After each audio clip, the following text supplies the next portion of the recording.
All right, so let's focus on time of flight.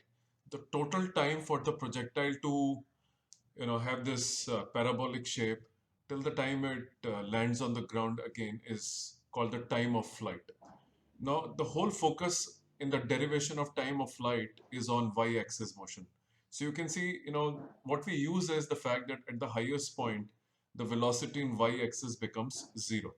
So we will first look at the half part of the flight, and we will use the y-axis to calculate the time of flight. You can note down acceleration in this y-axis is minus g because it's upward motion, deceleration.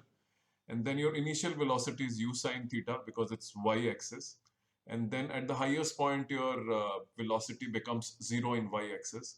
Apply v is equal to u plus at, you get the time.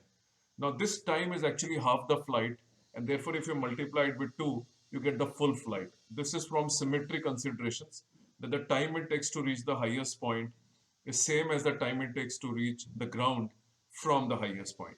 Thank you.